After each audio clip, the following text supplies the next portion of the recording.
இந்த பதிவு பார்க்க போகிற அத்தனை அன்பர்களுக்கும் அடியார்களுக்கும் அடியேனுடைய பணிவான வணக்கங்களை தெரிவிச்சுக்கிறேன். அன்பினை பெருவாயாகில் அதர்மங்கள் அனைத்தும் நீங்கி துன்பமும் தவிர்ந்து போகும், துயரமும் இங்கு உண்டோ சொல்வார். இந்த பதிவில் நம்ம பார்க்க போகிறதும் தாயுமான சுவாமிகள் அவர் ஏராளமான பாடல்கள் கொடுத்துருக்காரு. எல்லாமே ஆன்மீக கருத்துக்கள் இருந்தாலும் நாம் இப்போ ஒரு சைவ சித்தாந்த கருத்துக்கள்லேருந்து ஒரு பாடலை இப்போ இந்த பதிவுக்காக எடுத்துக்கிறோம். மிக அருமையான பாடல்கள். தாயுமானார் உருகி உருகி பாடியிருப்பார். அதை பாடுறப்போ, சில பாடல்களை பாடுறப்போ நம்ம கண்ணில் தண்ணி வடியும் தானே. திருவாசகம் படிக்கிற மாதிரி சில இடங்களில் அவ்வளவு உருகி பாடியிருப்பார். இந்த பாடல் நம்ம இப்போது ரெட்டியப்பட்டி சுவாமிகளுடைய அருட்பாடல்களில் வரக்கூடிய ஒரு கருத்தும் இந்த கருத்தும் ஒரே மாதிரியான கருத்துக்களாக இருக்குது அப்படின்னு நம்ம ஒப்புமைப்படுத்தி இந்த பதிவுலையும் பார்க்க போகிறோம். அருமையான பாடல். எல்லாம் சிவன் செயல் என்று அறிந்தால் அவன் இன்னருளே அல்லால் புகலிடம் வேறும் உண்டோ, அதுவே நிலையா நில்லாய் உன்னால் தமியேற்கு கதியுண்டு, இந்நேள் நிலத்தில் பொல்லா மயக்கத்தில் ஆழ்ந்து ஆவதென்ன புகழ் நெஞ்சமே அப்படின்னு சொல்கிறார். எல்லாம் சிவன் செயல் அப்படின்னு நீ தெரிஞ்சுக்கிட்டா அவனுடைய இன்னருளே உனக்கு புகலிடமாயிடுமே. வேற எங்கேயும் போக வேண்டாம். அவனுடைய இன்னருள் தான் உனக்கு புகலிடம். வேற இடமே கிடையாது. அதுவே நிலையாய் நில்லு. அப்படி இப்படி சபலப்பட்டு விட்டுடாத, நகர்ந்துடாத, ஓரம் போயிடாத. அதுவே நிலையை பிடிச்சிக்கோ. இறைவனுடைய சிவன் செயல்தான் எல்லாமே அப்படின்னு நீ அவனை பற்றி பிடிச்சிட்டினா அதுவே புகலிடம், அதுவே உனக்கு அடைக்கலம், அதுவே தஞ்சம். அப்படி இருக்கிறப்போ அதுவே நீ நிலையாக நிற்கிறத விட்டுட்டு உன்னால் எனக்கும் கதி உண்டு. யார்கிட்ட சொல்கிறாரு? மனசுக்கிட்ட. அந்த மனசால் இவருக்கும் நல்ல கதி கிடைக்குமா. இந்த நீள் நிலத்தில் பொல்லா மயக்கத்தில் ஆழ்ந்து ஆவதென்ன புகழ் நெஞ்சமே அப்படின்னு சொல்கிறார். இந்த உலக மயக்கத்தில் அதில் ஆழ்ந்து சாதாரண சராசரி மக்கள் செய்யக்கூடிய அத்தனை வேலைகளையும் நீ செய்து அதனால் உனக்கு என்ன ஆகுது? ஏதாவது லாபம் இருக்கா? இத்தனை பிறவிகளாக, கோடி கோடி பிறவிகளாக பிறந்துட்டு தானே இருக்க. உன்னுடைய அந்த செயல்னால தான் பிறவி வாய்க்குது இல்லையா? தெரியுதில்ல. இது வரைக்கும் தெரியாமல் இருந்தேன், இப்போ தெரியுதில்ல. மறுபடியும் அதே தவிர செய்யலாமா? எல்லாம் சிவன் செயல் அப்படின்னு ஈஸியாக நினச்சிட்டு போ. எதுவுமே உன்னோட செயல் கிடையாது, என்னோட செயல் கிடையாது. அப்போது எல்லாமே இறைவன் செயல். ஒரு திரைப்படத்தில் ஆண்டவன் சொல்கிறான், அருணாச்சலம் முடிக்கிறான். அப்போது சிவன் செயல், இறைவனுடைய செயலை நம்ம செய்கிற மாதிரி. பாரதியார் ஒரு பாட்டில் சொல்வார்,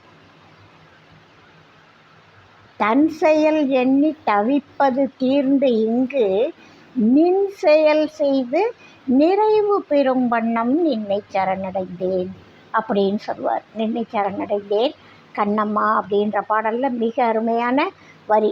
நம்ம செயல்னு நாம் நினைக்கிறப்ப நமக்கு பல துன்பங்கள், அதனுடைய விளைவுகள், அதனுடைய பயன்கள் நம்மை பாதிக்கும். எல்லாம் இறைவன் செயல் அப்படின்றப்போ அதனுடைய பலாபலனும் இறைவனுக்கே அப்படின்றப்போ நம்ம மனசு எதுவும் நினைக்காது. ஆண்டவன் கொடுக்க வேண்டியதாக இருந்தால் நமக்கு அது கிடைச்சிருக்கும். ஆண்டவன் கொடுக்க நினைக்கல, அது கிடைக்கல, விடு அப்படின்னு மனசு டக்குன்னு விட்டுடும். அது அந்த மனசில் அந்த எண்ணம் இருக்கணும்.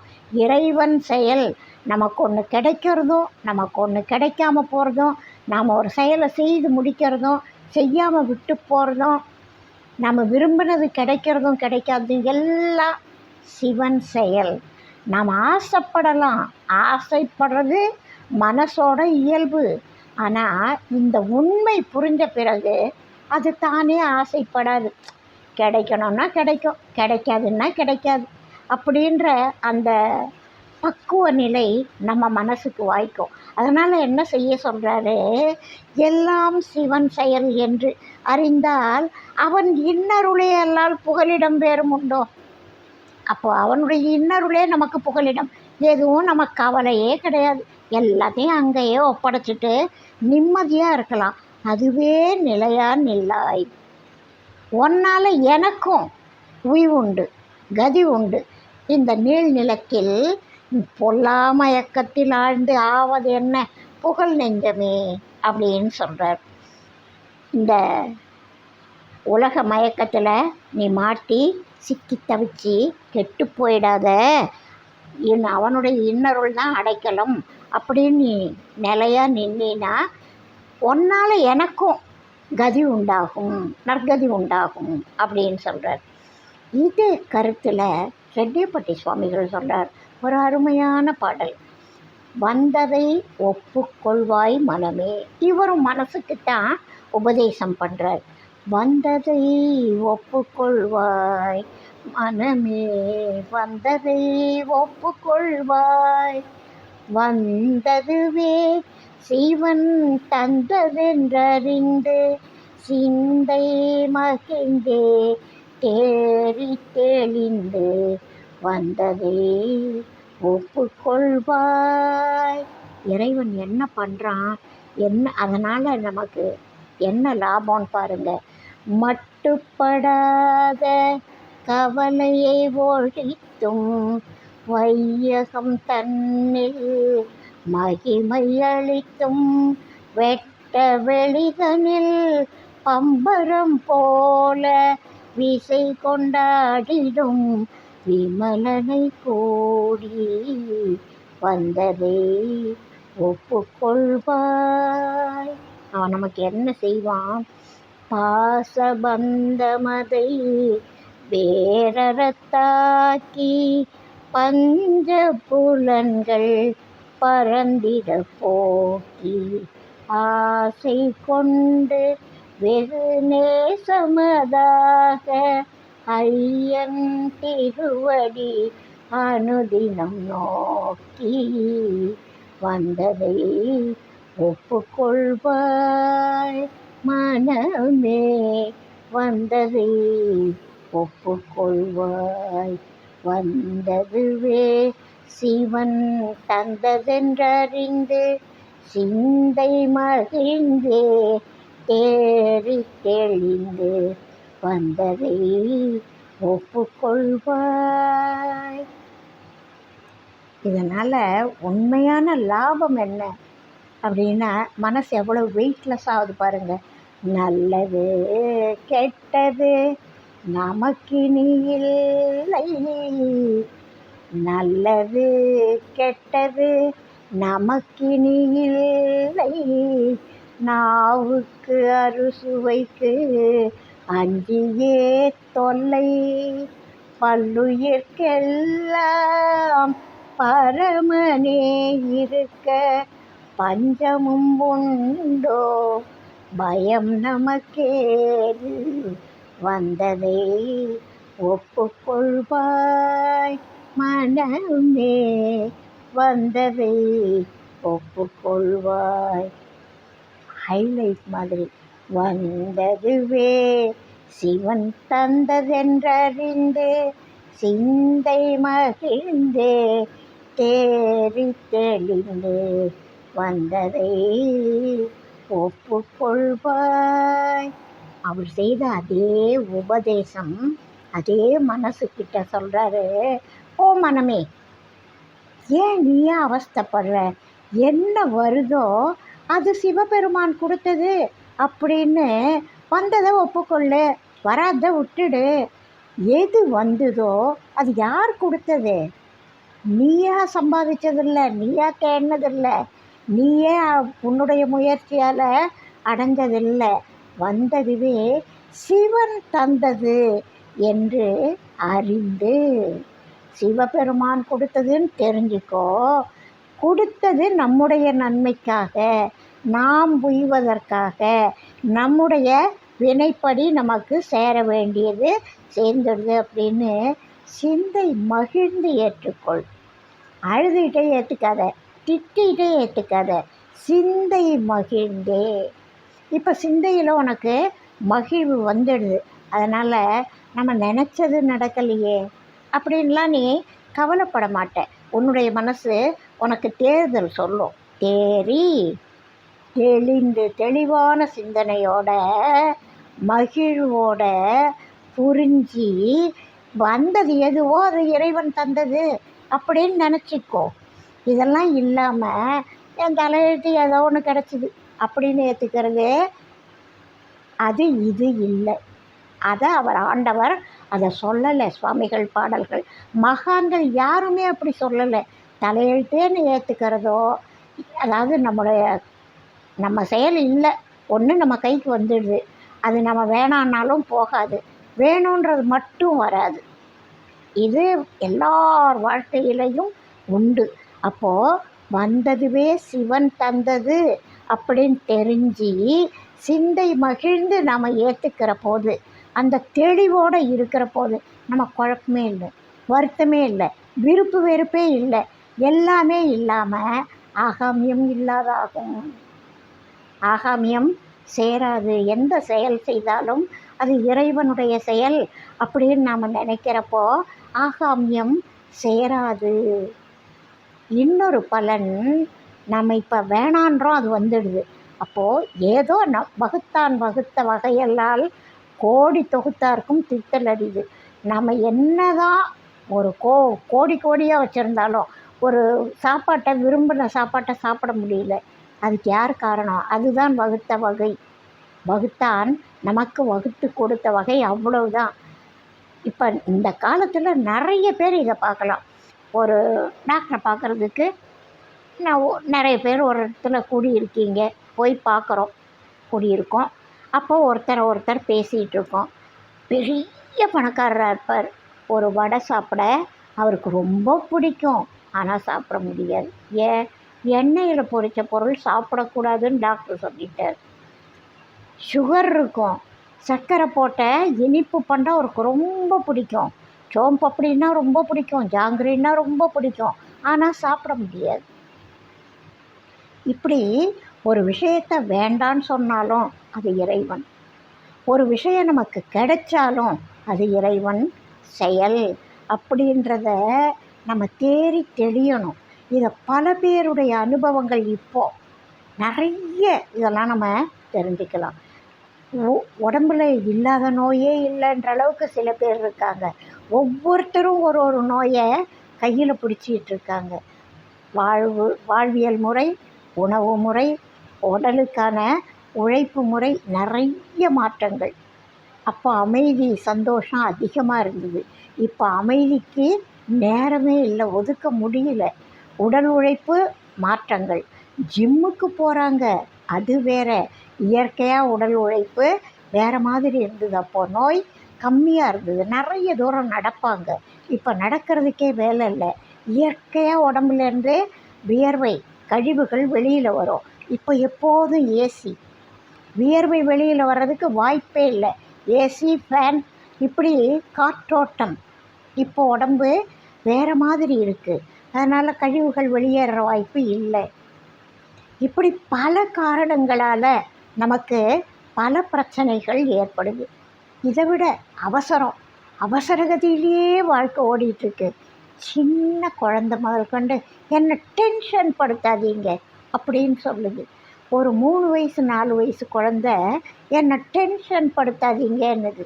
அப்போல்லாம் டென்ஷனே இருக்காது. எல்லாரும் ஆனந்தமாக சந்தோஷமாக இருப்பாங்க. கிடைச்சாலும் கிடைக்கலன்னாலும், ஏழ்மை நிலையில் இருந்தாலும் வசதியான நிலையில் இருந்தாலும் டென்ஷன் இருக்காது. வசதி இருக்கிறவங்க வசதி இல்லாதவங்களுக்கு கொடுத்து சந்தோஷப்படுவாங்க. அந்த வரட்டு ஈகோ கம்மியாக இருக்கும். இப்போ அது கொஞ்சம் அதிகமாக இருக்குது. உறவுகள் அப்போ அதிகம். ஒருத்தரோட ஒருத்தர் மனம் விட்டு பேசுவாங்க, பழகுவாங்க. நிறைய குழந்தைகள் நேரடியாக விளையாடுவாங்க. குழந்தைகள் சேர்ந்து விளையாடும் பொழுது இருக்கிற அந்த இன்பம், அந்த ஆனந்தம் இன்றைக்கி இருக்கிற குழந்தைகளுக்கு கிடைக்கல. கம்ப்யூட்டரில் உட்காந்துட்டு வீடியோ கேம் தான் விளையாட முடியுது. அப்போது நிஜத்தில் விளையாடினாங்க. இப்போது ஒரு கம்ப்யூட்டரில் உட்காந்துட்டு, ஒரு ஃபோனில் உட்காந்துட்டு விளையாடுறாங்க. அந்த இன்பம், அந்த ஆனந்தம், இந்த இன்பம், இந்த ஆனந்தம் வேறு வேறையாக இருக்குது. அதனால் குழந்தை பருவத்திலேருந்தே பல பிரச்சனைகள், பல மன உளைச்சல்கள். ஒரு குழந்தைக்கு ஒரு பொருள் கிடைக்கலன்னு இருக்கக்கூடாதுன்னு இப்போ பெற்றோர் நினைக்கிறாங்க. அது எது கேட்டாலும் வாங்கி தர்றாங்க.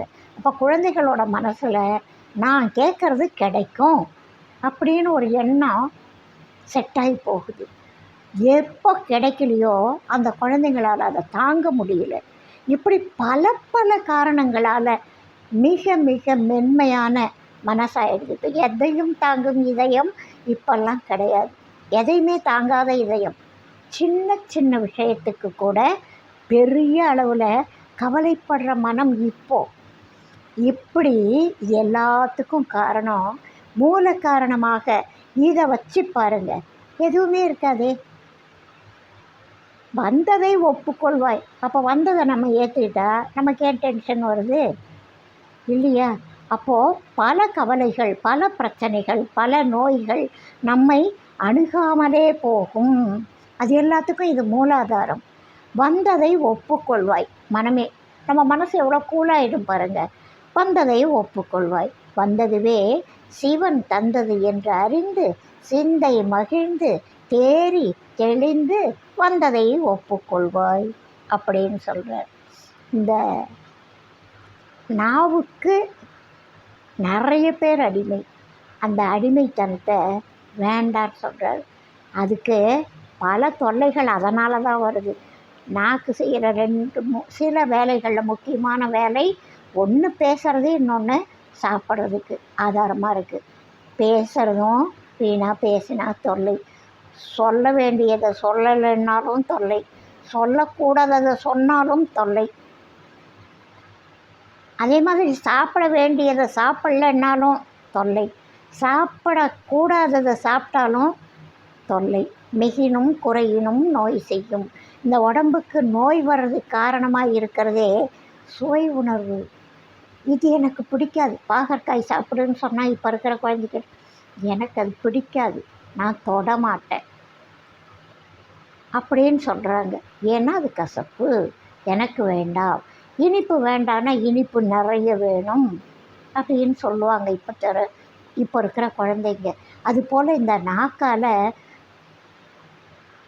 யாகாவராயினும் நாகாக்க அப்படின்னு வள்ளுவர் பெருந்தகை சொன்னார். 2 விஷயத்துலையும் அந்த நாக்காக்கிறது முக்கியம். அதனால் இவர் என்ன சொல்கிறாரு, நல்லது கெட்டது நமக்கு இனி இல்லை. நம்ம நல்லதும் எடுத்துக்க வேண்டாம், கெட்டதும் எடுத்துக்க வேண்டாம், விருப்பம் வேண்டாம், வெறுப்பும் வேண்டாம் இல்லையா? அப்படி போயிட்டா நாவுக்கு அறுசுவைக்கு நம்ம அஞ்ச வேண்டியதே இல்லை.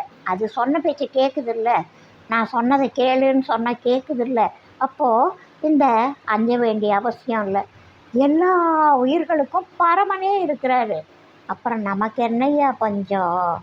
பஞ்சமும் உண்டோ பயம் நமக்கு என்ன வேண்டி இருக்கு? எதுவுமே வேண்டாம். பஞ்சமும் இல்லை, பயமும் இல்லை, எல்லாம் அவன் செயல்.